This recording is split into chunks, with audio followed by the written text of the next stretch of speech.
И на удоволствието да я водим заедно с колегата Александър Бонев, аз съм Александър Янакиев. Така, за да сте затруднени, затова сме двама сашовци. Както знаете, днес пресконференцията е с режисьори, актьори, сценаристи от филмите в конкурсната програма. Както винаги, някои пристигат в началото, има едни коте вече си замина, други пристигат днес след обеда по-късно, така че няма един момент, в който всички автори да са тук, за да може да ги разпитате. Надявам се, че сте получили материалите и сега предлагам колегата Бонев да представи нашите гости. Добър ден и от мен. Ще преминем направо към представяне на нашите гости. Най-напред двете дами на десния фланг, така да се каже. Режисьорката Ана Меликян на филма "Русалка", един филм от Русия. So first I will start with the ladies. To the right, this is the Russian director Anna Melikyan with her film Mermaid. И, така да се каже, от лявото крило на нашата дълга маса е Ана Костовска, актриса от Македония, от втория режисьорски филм на Теона Митевска "Аз съм от Титов Велес". And on the left side of the table, you can see the Macedonian actress Anna Kostovska, who's featuring in the second feature film of Teona Mitevska, I am from Titov Veles. И да продължим с господата. До Ана е Нилс Лауперт, режисьор от Германия на филма "7 дни неделя". And to the right of Anna is the German director Nils Laupert, whose film is called 7 Days Sunday.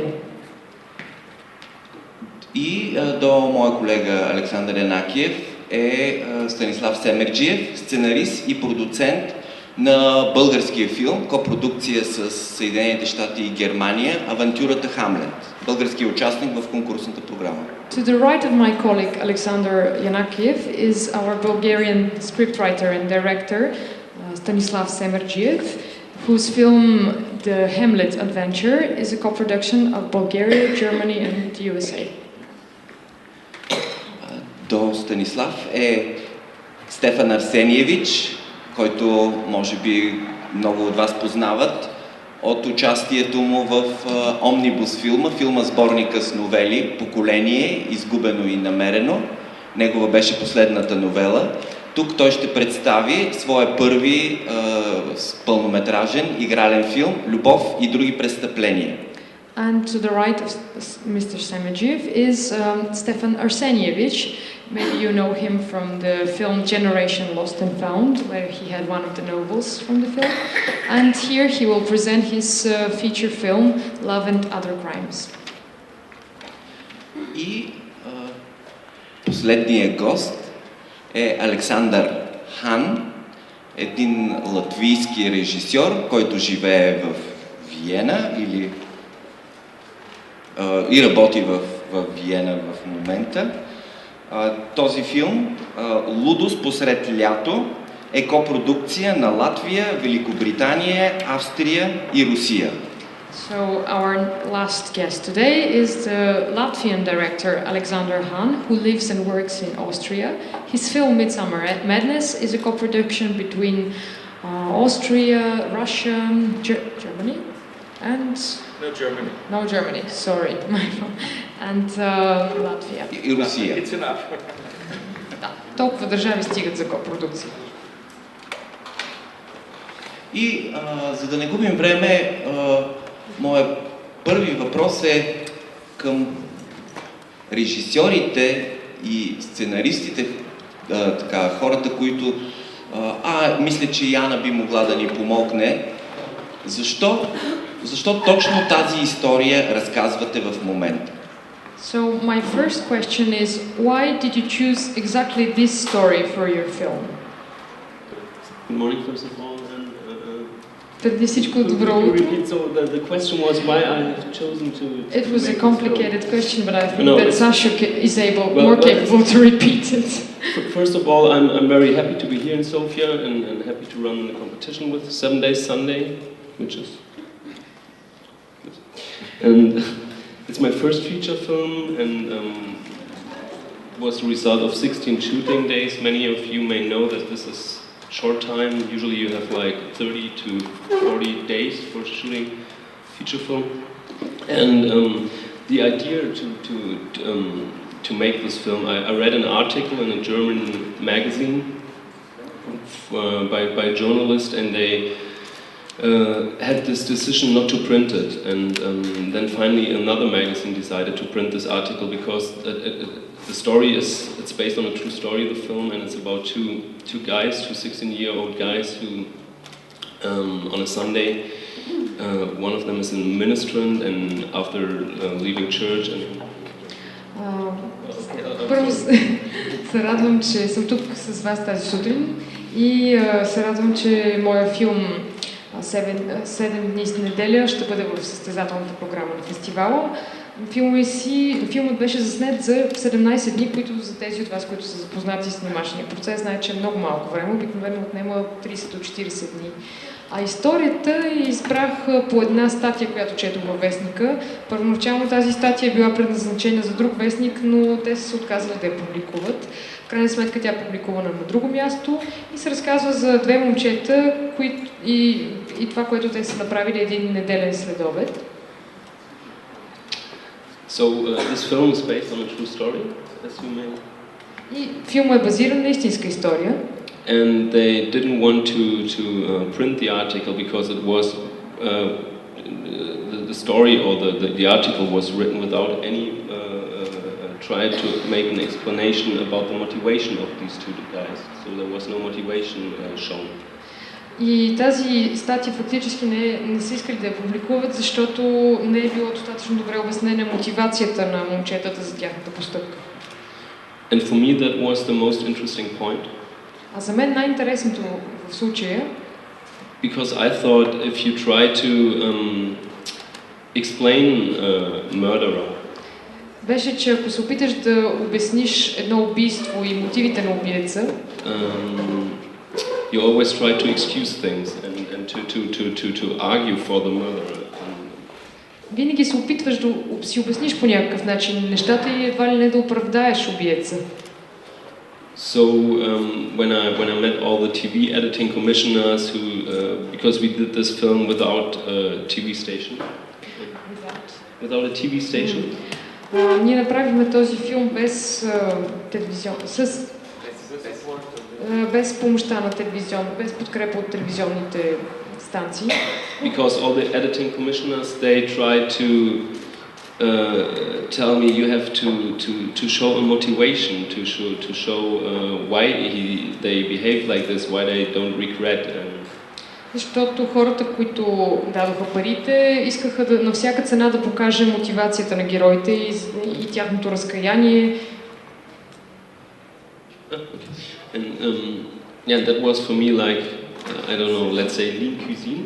Do you understand what's in français lean cuisine? Like easy, like an easy meal, because then maybe everything is. За мен това обаче беше някакъв компромис, като примерно лесна за преглъщане храна. So yes, I don't know if this is an answer to the question why I chose to make the film, but for me the interesting. Не знам дали това отговаря на въпроса защо съм избрал именно този филм, но For me it was, I was so fascinated that there are two guys, and I thought about if I would say to someone of you, I bet you're not able to kill a person, you would say, Niels, you're right, and that's it. Защото, примерно, ако си говорим помежду си, аз мога да кажа, окей, вие не сте способни да убиете човек и знаем, че съм прав, но... And, but for them there was something they was bigger than, there was not like hate or love or any normal dramatic motivation you need to make a film, but there was kind of emptiness where this plant could take place, and that was what fascinated me about the story. Но в случая интересното беше, че при тези момчета нямаше някакво силно драматично чувство, което да доведе до инцидента, нещо като силна любов или омраза, а по-скоро празнина, някаква голяма празнота, и именно това ме привлече към тяхната история. So there's maybe another interesting thing to mention before I stop. И нещо друго, което мога да спомена в началото. At the moment, in my research process, I met the real guys. So the story took place in Poland, and these two guys were sentenced to prison for. They were 16 years old, and they were sentenced to prison for 25 years, which is not quite normal. И всъщност аз направих проучване преди филма си и се срещнах с истинските герои, с двете момчета, които бяха от Полша, там се развива действието всъщност. Те са били пратени в затвора, били са на по 16 години, когато са извършили това, и са ги осъдили на 25 години затвор. And this long time in prison may result because of the aspect they both didn't regret their bad or their murderer. They didn't regret. They still say, I was the one, and the other one says, I was the one. And I visited them last year and the year before, and at the moment I'm making also a documentary about them, so maybe next year you can see the documentary. И най-интересното беше, че тези момчета и до сега не съжаляват за постъпката си. Всеки един от тях казва, да, направи го, но изобщо не съжаляват. И миналата година и тази година се срещнах с тях. В момента правят документален филм за тях, но те изобщо не са променили гледната си точка. My motivation was actually the film deals with a very important topic in Serbia for years now, and this is immigration. В моя филм, може би е по-различна мотивацията, става въпрос за една тема, която отдавна е много актуална в Сърбия, имигрантството, имиграцията. Because in last 15 years, between 300,000 and some say 500,000, mostly young people left the country. Защото последните години между 350 хиляди до даже половин милион млади хора са напуснали Сърбия. And it's something which is a socio-political problem, but this is actually something that is part of your daily life and affects you very personally.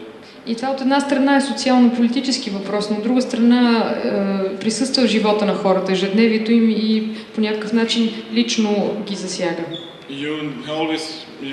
Any one of us has very close friends who left and they're not part of our daily lives anymore.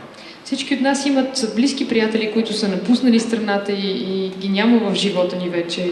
And as a young person, you keep wondering whether you should stay, and I always made up my mind to stay, but it always comes time after time this question whether I made the wrong choice. So you keep wondering time after time. You just keep wondering whether you should also leave. Така че и аз като млад човек често съм се питал, трябва ли да остана или е по-добре да замина, и за сега решението ми е да остана, но от време на време се замислям дали пък не съм взел грешното решение.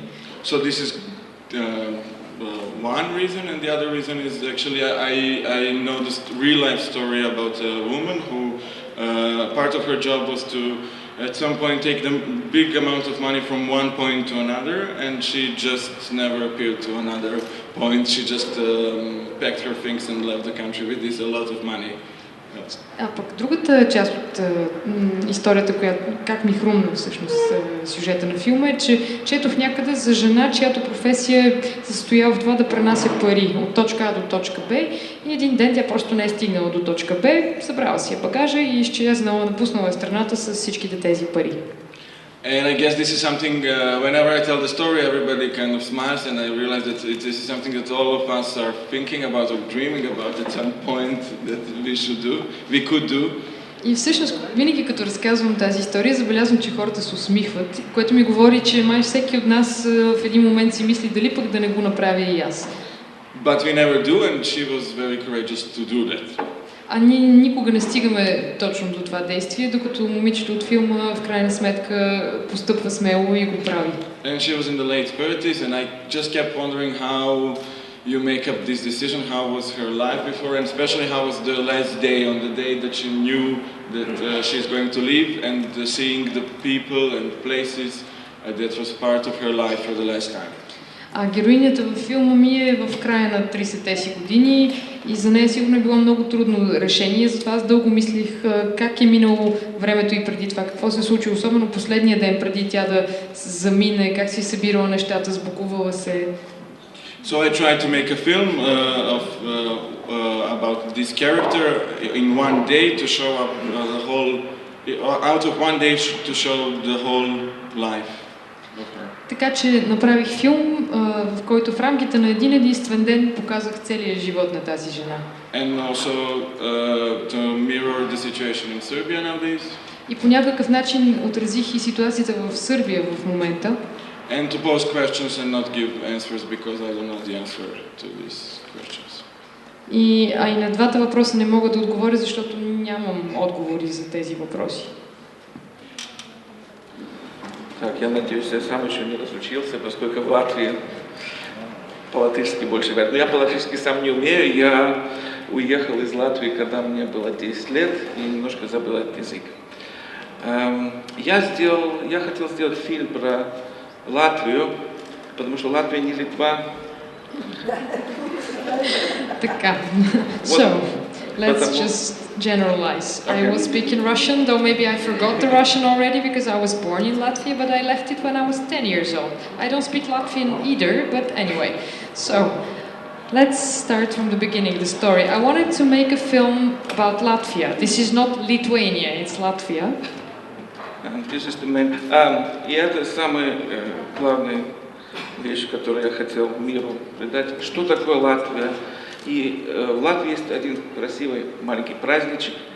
И этот фильм про этот праздник. Тут мы пригласили некоторых героев со всей Европы, весьма знаменитых даже. Тобиас Моретти из Австрии, Доминик Пиньон, который вы знаете, из Амели, и Чульпан Хаматова, Данил Спиваковский. So I wanted to make a film about Latvia and to show to the world what is Latvia. And we have this tiny, nice celebration in Latvia, so the film is also about this celebration, this holiday. And also we invited different actors from all over Europe. They're quite famous, some of them, like Dominique Pignon from France, from Austria was Tobias Moretti, and the Russian actress Chulpan Hamatova. Я сам небольшую роль сыграл I also played a small role, a policeman. Так что, но все началось с того, что получил я письмо из Америки. But the whole story began with a letter that I received from America. От Sundance института. From Sundance Institute. Там можно было $1 миллион получить за сценарий. And they were informing me that I can receive $1 million for my script. Чтобы сделать фильм «Латвия». And the only thing was that I was going to shoot a film in Latvia about Latvia. Ну вот я написал, было только 7 дней время, я за 7 дней как Бог написал. And I only had 7 days, so like God, I had to create this script for 7 days. Тогда мой австрийский друг перевел этот сценарий и дописал там. And then my Austrian friend translated the script and added some things here and there. И мы послали эту штуку в Америку. And we sent this creation to America.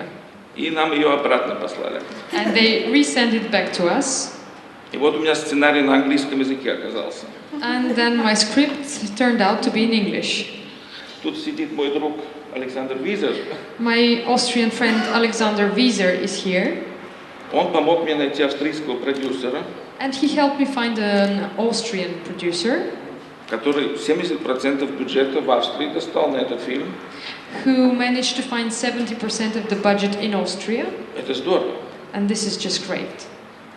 Вот. И нам Австрия дала возможность латышский фильм сделать. And that's how Austria gave us the chance to shoot a Latvian film. Не скажу. And the question, and where's the $1 million now? Да не дали, не I дали, не won't дали. tell you. Вот. Так что вот смотрите фильм. Большое спасибо за приглашение в Болгарию. Я уже хотел давно сюда приехать, но знаете, если нечего тут не с кем встретиться, просто не приедешь в Болгарию. Я очень хочу страну посмотреть. Мне очень с самолета, когда мы сейчас летели, краски понравились. Я зеленую краску не люблю. So I would like to thank for the invitation to Bulgaria. I really wanted for a long time to come here, but of course if there's no invitation, there's no use to go. And I really enjoyed the colors from the plane when I was coming here, because you know I don't like green. Вот. И хотелось бы, если бы сейчас не фестиваль, я бы взял машину и поехал в горы тут. So if it wasn't for the festival, I would just get into the car and go riding around to see the nature. Но сейчас придется коллег тут фильмы смотреть. Ну что сделать? But now I will have to go and watch my colleagues' films as well. But what can I do? Спасибо вам. Thank you very much. So we will ask here Samuel Finzi, who is an actor from the German film in the competition, Family Rules. So maybe we'll get back to Anna. Ну, я тогда продолжу по-русски, да, видимо. We'll go on in Russian then. Здравствуйте, у меня, наверное, будет самая короткая речь. Maybe I'll be the shortest today. Я не знаю, почему я сняла это кино. I don't know why I made this film. У меня не было никаких ни мотивов, ни заказов социальных, политических, никаких. Я сама пишу сценарии, и просто в какой-то момент во мне рождаются истории, которые требуют выхода наружу. Вот так появилась эта история, и законы, по которым она появилась, мне непонятны. I didn't have any social or political or any other kind of motivation. I just write stories. They are born within me, and in a moment they need to go out. So I just did that. I cannot explain it in another way. That's all. Благодаря за краткия отговор. Thank you for your short answer. I was asked to be a member of the crew of the movie Art from Tito Veles. I've met a young female director.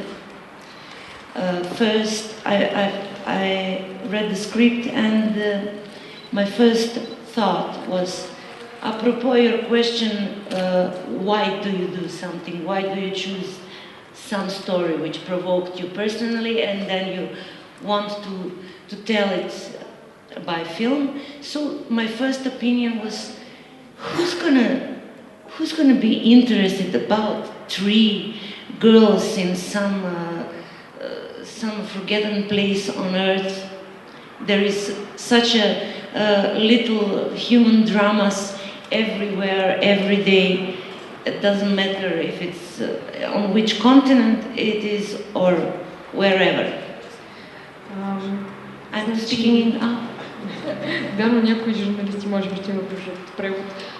Поканиха ме да участвам в екипа на македонския филм Аз съм от Тито Велес. Ставаше въпрос за млада режисьорка, Теона Митевска, която ме покани да участвам във филма. И когато прочетох сценарий, първоначално си помислих, добре, но кой ще се заинтересува от историята на 3 жени, които живеят на забравено от Бога място някъде си по света? Все едно няма достатъчно драми, които се случват във всеки един момент, във всяко едно кътче на земята. А трябва да покажем и още една.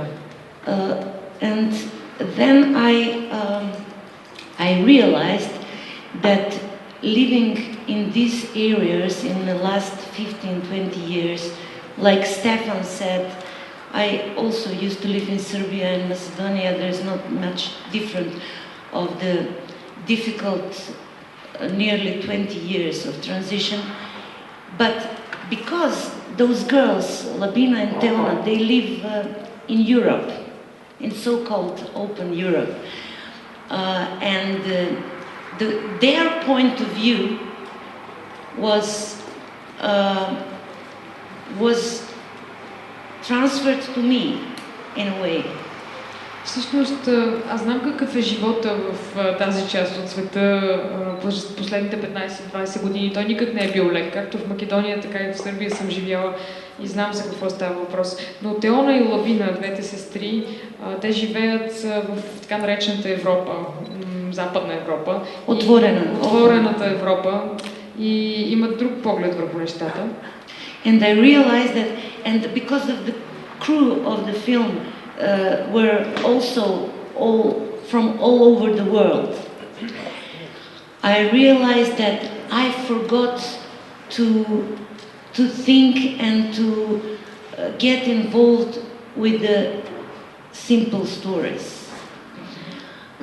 Because of the sensationalism of everyday political life in our countries. So one simple story is about three poor sisters.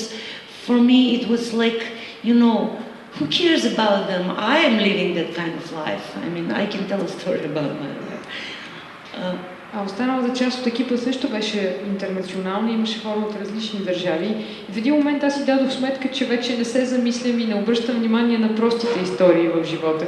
Заобиколени сме от толкова много политически сензации, разни неща, които се случват извън нас, че вече изобщо не се замисляме за това как живеем, простите неща. Аз самата живея по този начин и бих могла да разкажа подобна проста история. But I made a good choice. I've made a good choice, I think. I was hooked by the story after a while, especially after I have seen a movie from our director of photography, a lady who is called Virginie Saint-Martin. I've seen a French film that she has done, and I was really impressed. And when I saw that movie, I realized what Teona wanted to do with her story. Така че, когато прочетох сценария, той наистина ме трогна, докосна ме по някакъв начин. А след това гледах и филм, направен от операторката на филма, Виржини Сен-Мартин, която е французойка. Гледах този френски филм и изведнъж осъзнах какво иска да каже Теона с филма си, какво иска да направи с този филм. So I think I'm very lucky and blessed that I came into position to work. Of course, finally I fall in love with the story, and I passionately did it with a lot of passion and seriously. So I consider myself lucky to be in this movie. Така че аз се влюбих буквално в тази история и се чувствам благословена и изключително щастлива, че можах да участвам в този филм. Благодаря. Мерси. Thank you. Въпросът е защо и как изведнъж Хамлет в България на Рилските езера с американски сърежисьор. So I have a slightly different question to Stanislav Semerjiev, because he's also not only director but producer and scriptwriter. And we heard today that there are scripts that can be written in 7 days. But I have the feeling that you wrote your film for you're working over it for maybe more than 7 years now. And my question is, how come that you decided to put Hamlet on the 7 river lakes in Bulgaria with the American co-production? Благодаря за въпроса. Напред искам да благодаря на фестивала за това, че нашия филм е поканен да участва в конкурсната програма като единствения български представител. Подчертавам като продуцент и като сценарист, че това за мен е много висока чест и признание, и още веднъж благодаря и лично на Стефан Китанов. I would like first of all to thank to the festival that they invited our film in the competition, and it's the only Bulgarian film in the competition. And what's moreover, for me as a producer and a script writer, this is really an honor. So I would like to thank to the festival and to Stefan Kitanov. Колегата Янакиев е прав. Аз не мога да се похваля с това, че сценария е написан за 7 дни или дори за 70 дни. Този сценарий е написан за 25 години. And of course my colleague is right.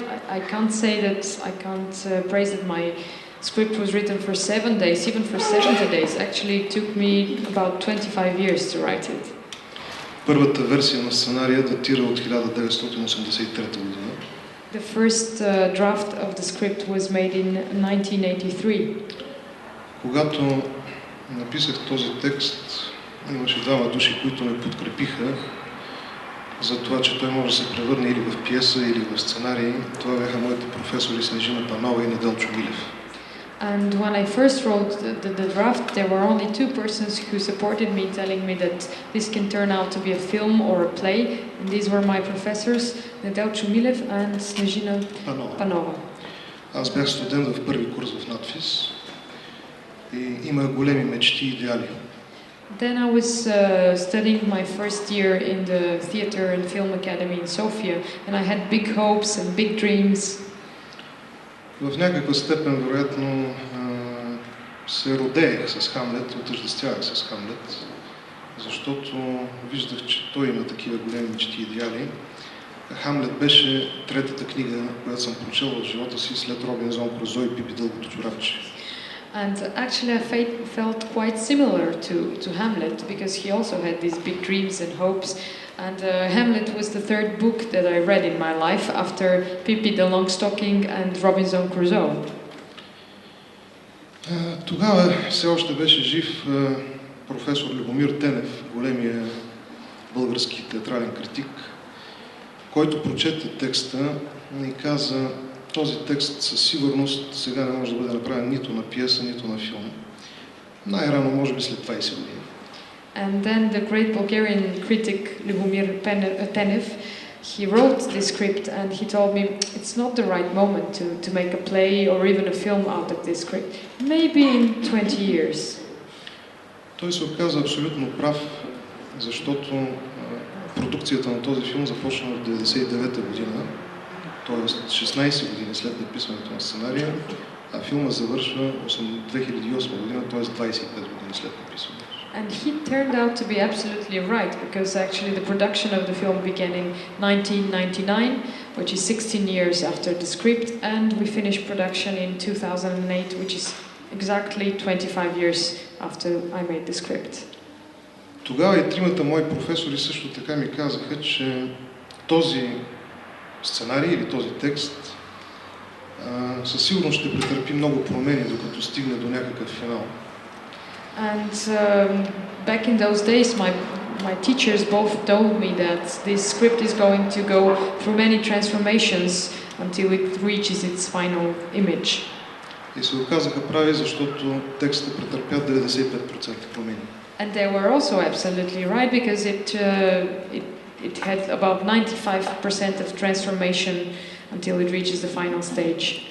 Вероятно, даже би трябвало да кажа 99% промени, защото от него остана един единствен процент и това е неговото сърце. And even I can say that it was 99% transformed, because there was only 1% that left from the original script, and it was the heart of the script. Този 1% беше свързан с факта, че и тогава и сега ме е вълнувал един единствен въпрос и вероятно той ще ме вълнува до края на живота ми. И това е въпроса за избора на човек. Защо човек прави определен избор? And this 1% is actually about one very important question that has always been that I have always been interested in, and this is the question about the human choice. Why would a person make a human choice? Why would a person make this exact choice? За да не утежнявам много разказа, ще кажа, че всъщност предлагам да гледате филма. Няма никакъв смисъл да разказвам съдържанието, защото в този филм всъщност става дума за това какъв е избора на Хамлет, в същото време какъв е избора на българина, какъв е избора на човека по принцип и какъв е избора на самите автори на филма. But I don't want to retell the story, I don't want to retell the film. It's better for you to see it, because it's about choice, about the choice of Hamlet, the choice of the Bulgarians, the choice of human beings, and the choice, the last one I don't remember. And the choice of the authors. The authors. Thank you. И за причините, които променят всеки избор. And about the reasons that change each of these choices. До такава степен, че изборът понякога се обръща на 180 градуса от своята първоначална характеристика. And this choice can change completely and turn the opposite way. С две изречения ще завърша. Защо на Рилските езера? Защото вярвах, че Рилските езера са онзи енергиен източник в България, който е на такова космическо равнище, че той може да подпомогне идеята за инициацията, за космическото откровение, за това, до което човек достига вследствие на дългия път, който е извървял. And the last thing I would like to explain is why I chose the 7 Rila lakes in the Bulgarian mountains, because I consider them as a real energy source that can really help us to go through the initiation, to go our way until we reach our final destination. Имах удоволствието и щастието в този процес с мен да работят хора от няколко държави. I was happy to have also an international crew for my film. Които вярваха в същите идеали. And they had the same ideas and ideals as me. Един от тях е режисьора Грег Роуч, който е дълбоко свързан с сериала Досиетата Хикс и най-вече автор на интерактивната игра по Досиетата Хикс. And one of them is the American director Greg Roach, who is deeply involved with the X-Files series and also with the interactive game made after the series. Също така и композиторите на Досиетата Хикс, Марк Сноу и Пол Юме. As well as the composers of the X-Files, Mark Snell and Paul Yume. Thank you. С колеги от Коста Рика, Германия, Китай, Япония.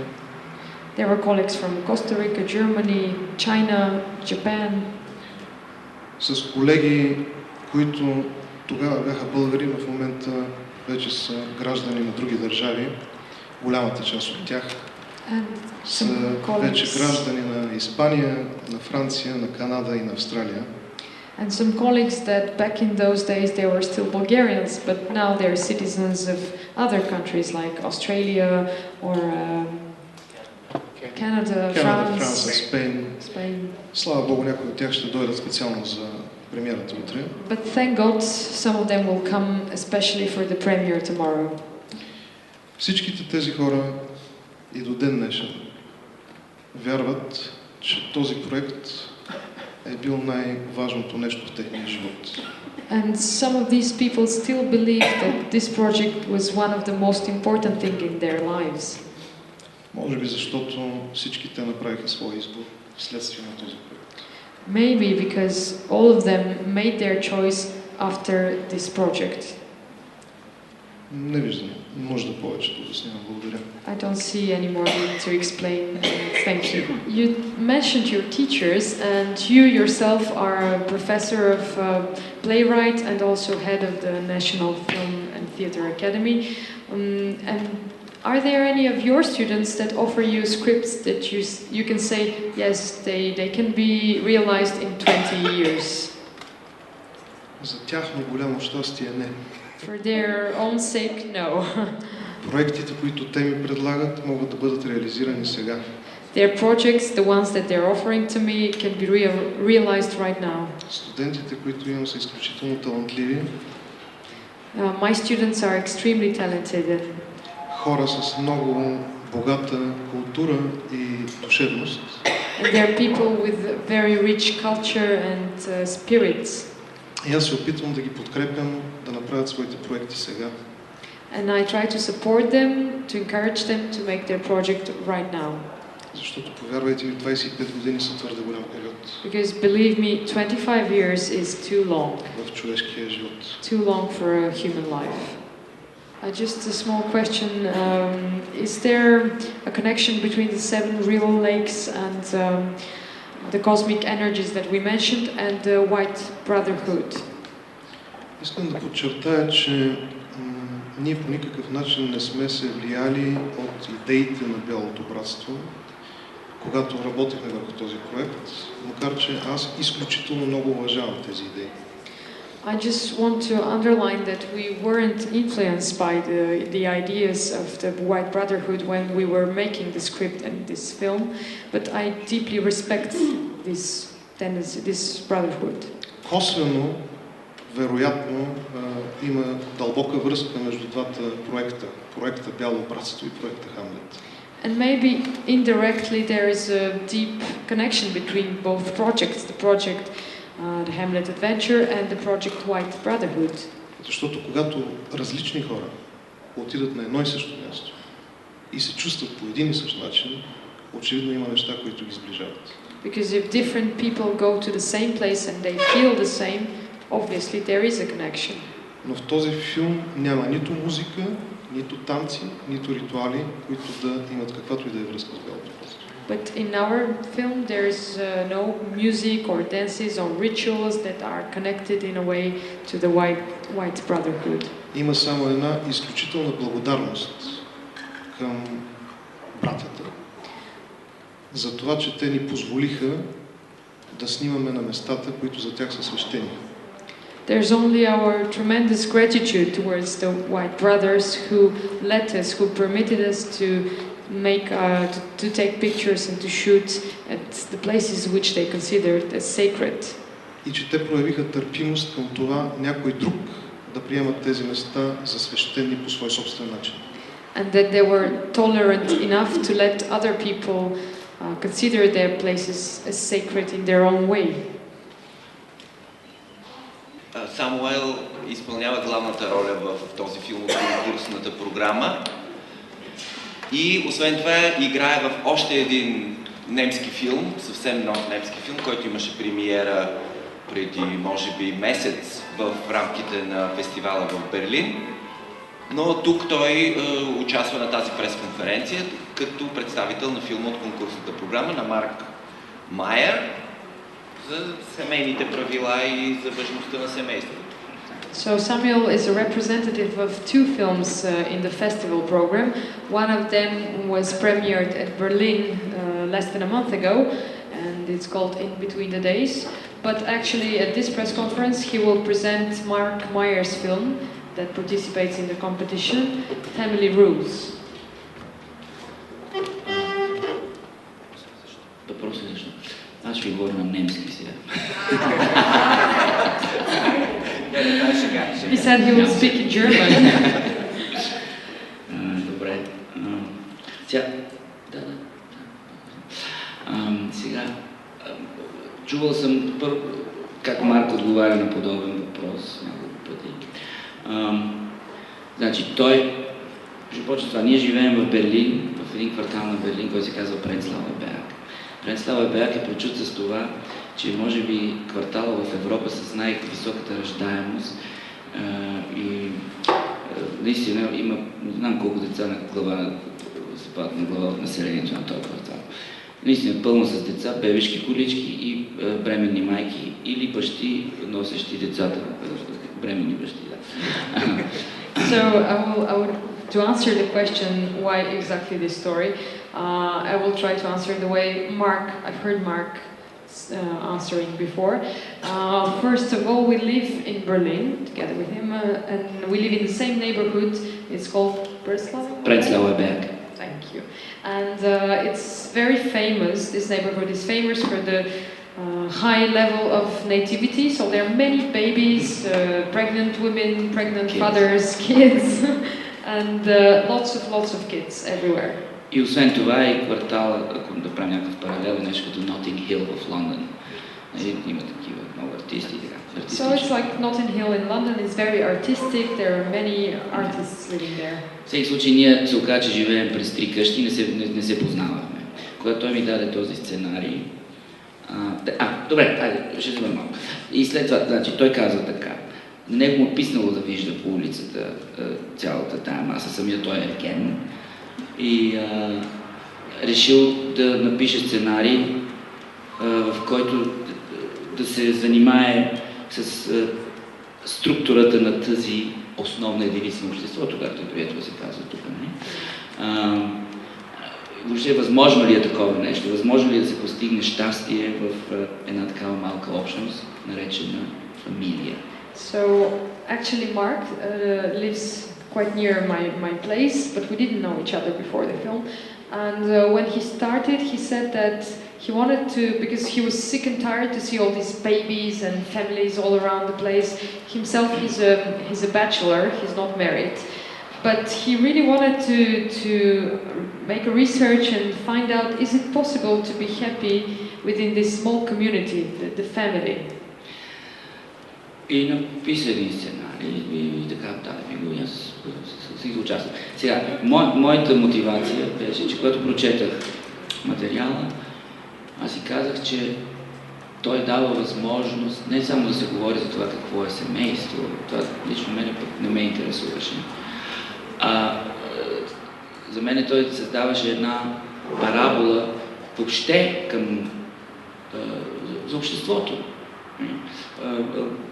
Как функционира едно общество с всичките негови слоеве. Значи в филма става дума за това, че, просто подсказвах малко, един мъж на средна възраст, с края на своите 30 години, самотен, решава, че ще постигне щастието за себе си само по насилствен начин.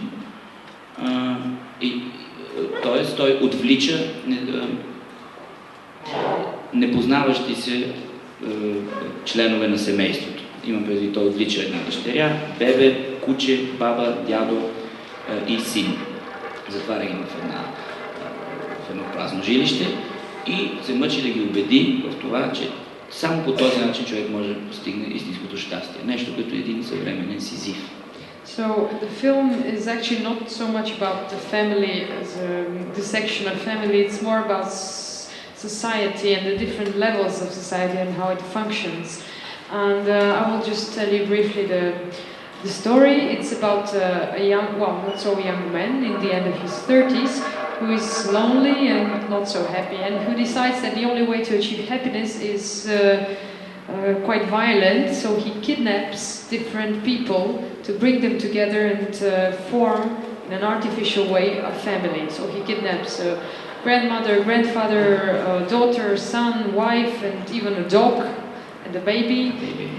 And he puts them together, he locks them in an apartment, and he tries to convince them that living together as a family, this can really bring them happiness. Дори построява стена, за да не могат те да си тръгнат. И за мен това беше израснал именно в едно такова общество, затворено. За мен бързо започнаха да изникват асоциации с, ако щете, автобиографични, които ние всички добре познаваме, като гледам възрастта на присъстващите. He even put a wall for them not to escape, so he closed them completely.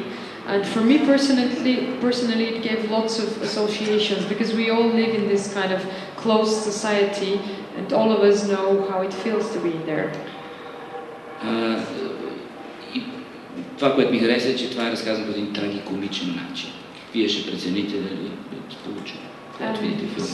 It's a story that is told in both a tragic and a comic way, and I think you will appreciate this. Мога да ви кажа. Мисля, че е достатъчно. I think that's enough. Аз бих искал да попитам Ана Меликян. Нейният филм идва на нашия фестивал с една доста богата фестивална биография и поредица от награди. My question to Anna is, because your film has been to many other festivals already and you won lots of awards. Може би не много, но доста значителни. Maybe not many in number, but in importance. In the same times, these are prizes from very different festivals like Berlin and Sundance, and also you won the approval of the Russian audience, because your film is considered as one of the new independent films in Russian cinema that was quite well accepted in Russia. И въпросът е, дали навсякъде на тези различни места филма печели с различни неща или с едно и също нещо? Вообще-то не так много фестивалей было, это так кажется, но действительно был только, вот вы и перечислили, Санданс и Берлин, и у фильма только начинается фестивальная жизнь, и Софийский фестиваль стоит вот первым в череде такого большого фестивального тура, который нам предстоит в течение года. Well, actually, we didn't have so many festivals until now. We only had Berlin and Sundance, and Sofia is one of the first festivals of a long tour that we're planning for the next couple of years. Действительно, фильм очень хорошо принимают и за рубежом, и в России, но этот фильм, я не считаю его независимым фильмом. Мы делали его с одной из главных кинокомпаний российских, это кинокомпания Central Partnership, которая ориентирована как раз на жанровое, массовое кино. But I don't consider my film as independent because actually we made it with a production company which is quite big and quite popular in Russia, Central Partnership, and they support us with lots of money and they're considered as a mass film production company. И мы выпускали этот фильм в прокат в России не как артхаусное кино, а как зрительское массовое кино, и оно действительно стало достаточно популярным в России. И вот именно поэтому такой фестивальный успех для меня неожиданный, потому что я на него не рассчитывала. У меня была задача снять зрительское кино, попасть в кинотеатры, собрать бокс-офис. Я не рассчитывала на фестиваль. И то, что это произошло, наверное, это самый большой такой сюрприз и неожиданность для меня. And we had distribution in Russia, and we didn't show the film as an art house film. We showed it like mass cinema, and I was quite surprised that actually the film had such festival success because it wasn't meant to be at festivals. It was meant and shot to be a mass audience film.